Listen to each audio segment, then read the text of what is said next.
Since this book is all about having real conversations, let's get to it. Let's get real. Now, you have a massive platform reaching millions of listeners, and you and I have talked about this before. You endorsed Joe Biden back in 2020, but this time around, you say you're not going to endorse anybody. Charlemagne, now is not the time, in my opinion, to sit this one out. Yeah. I didn't say that. I never said I was sitting it out. What you gonna do? I'm definitely voting in November, but what I like to focus on is issues, not individuals. Like, you know, when But why not endorse? Huh? Why not endorse Biden?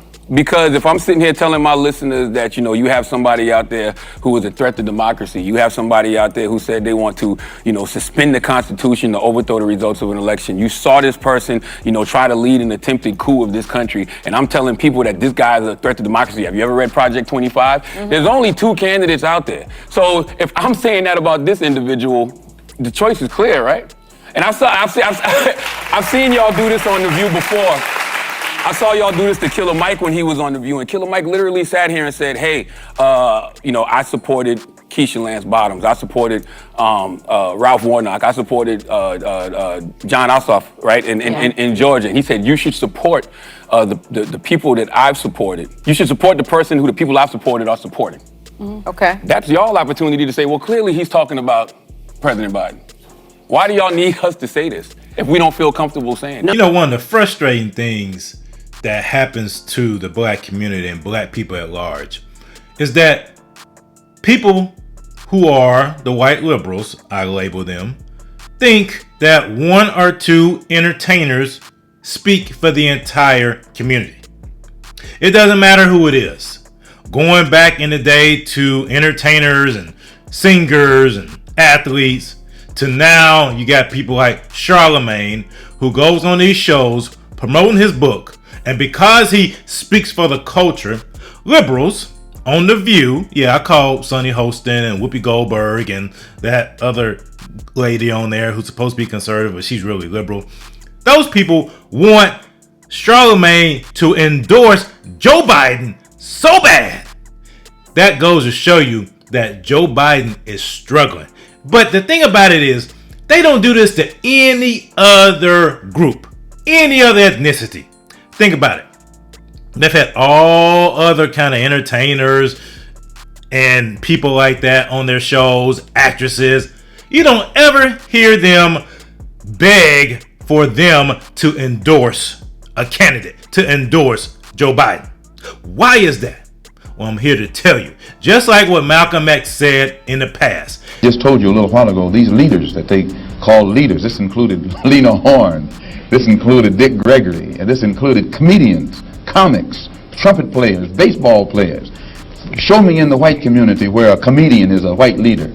Show me in the white community where a singer is a white leader, or a dancer or a trumpet player is a white leader.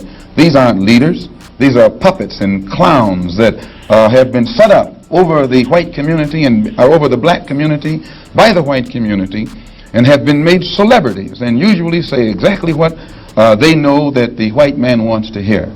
These people are controlled. These athletes and entertainers and people like that are controlled by liberals and progressives. They are the puppet masters to these black entertainers that they place in the communities, just like these church plant pastors. They place them in the community to control what black people think. But they are scared now because black people are starting to wake up. Well, since this book is all about having real conversations, let's get to it. Let's get real. Now, Sonny Host are not trying to get real.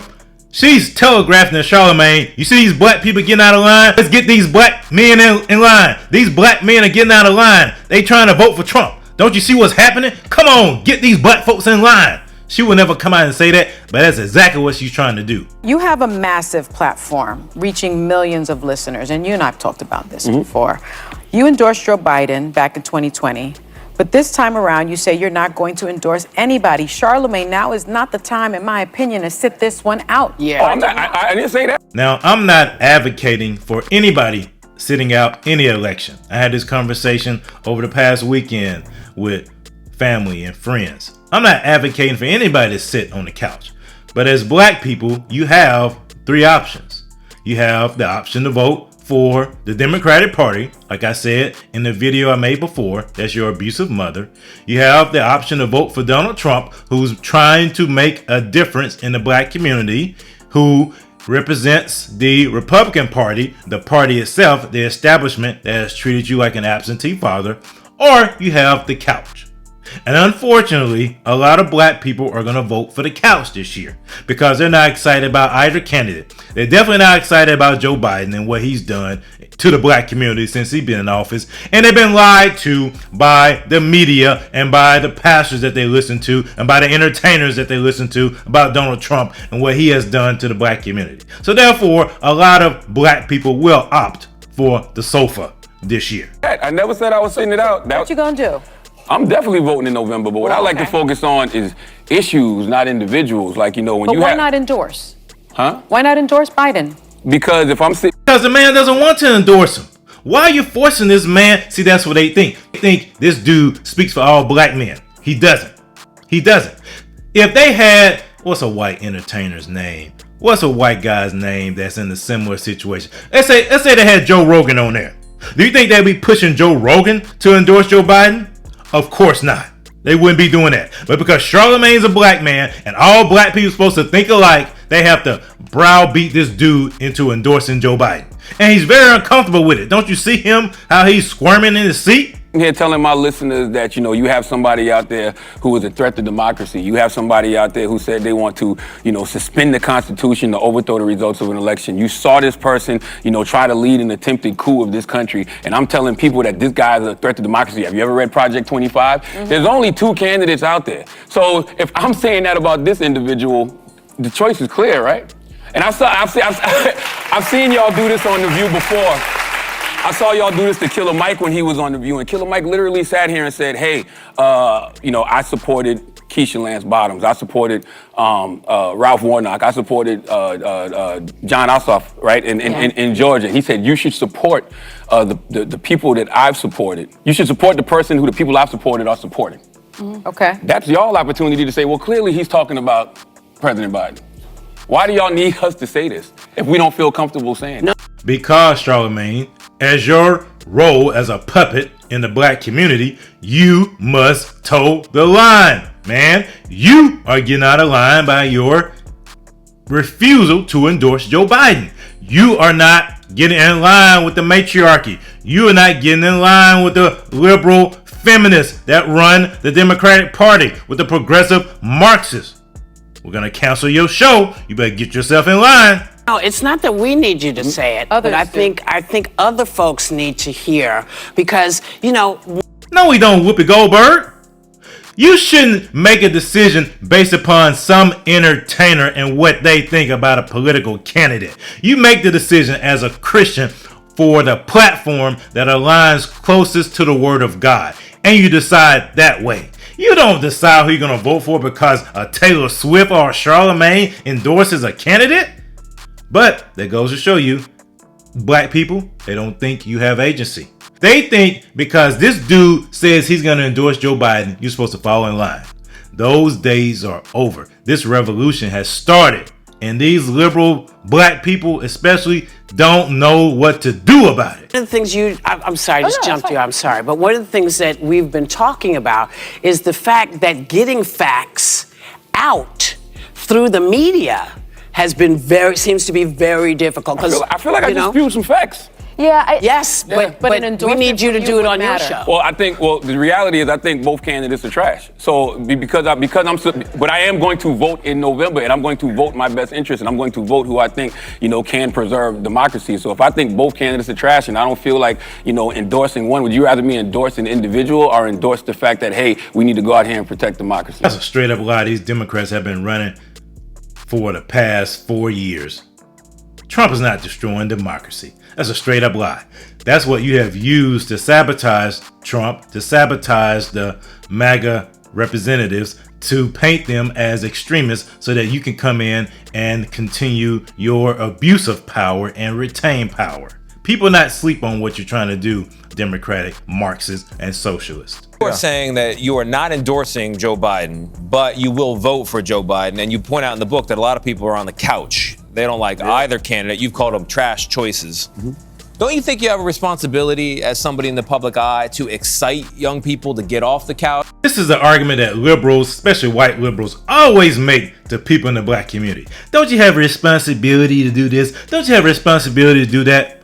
The only responsibility this man has is to his family and to what the interests of his family hold.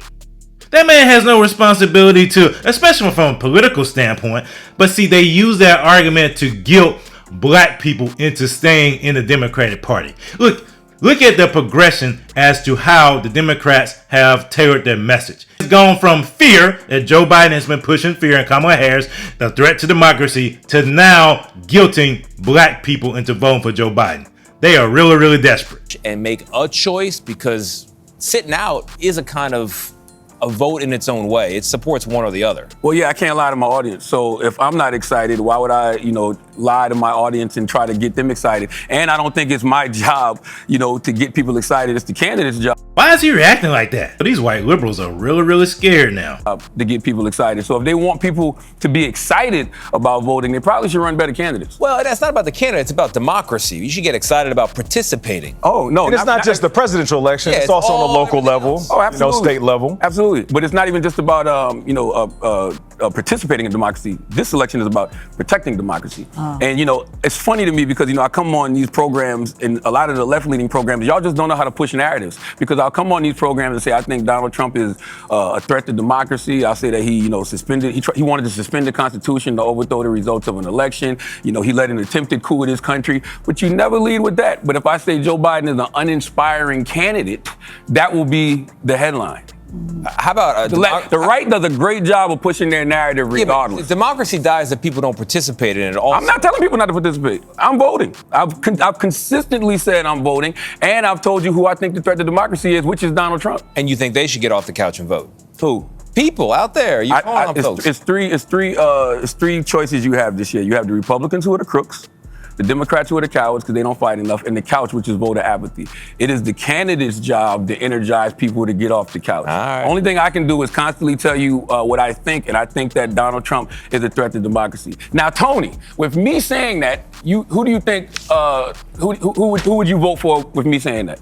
Who would I vote for? I'm just thinking about who would you vote for? I'm thinking about America dying, its democracy dying, because people do not engage with it, and so that's why I was hoping you keep would saying say, it's get out not there. engaged, but I'm not saying I'm not engaging. We're in trouble now on this commercial break. But no, let's sell your book and then pay some bills. But I want Tony to answer the question. Based off what I said, who would you vote for? Yeah. We'll answer in the commercial break. Charlemagne and John, thank you so The much. left sucks at Get honest or die lying. I am not on the left. Sale now. I am not on the left. The liberals and the Democrats are scared. They're scared because they see their grip on the black community in particular loosening. The shackles of victimhood is coming off. The shackles of victimhood that have been placed on the black community by the Marxists and the progressives to accomplish their aim for a revolution in this land is backfiring on them. And they are scared. And so they're trying to enlist all of their celebrity friends, their celebrity puppets that they can to tamp down this revolution. Nah, it's too late. People's eyes are open. People understand that they have agency. And they know that they are no longer victims, but they are empowered for greatness.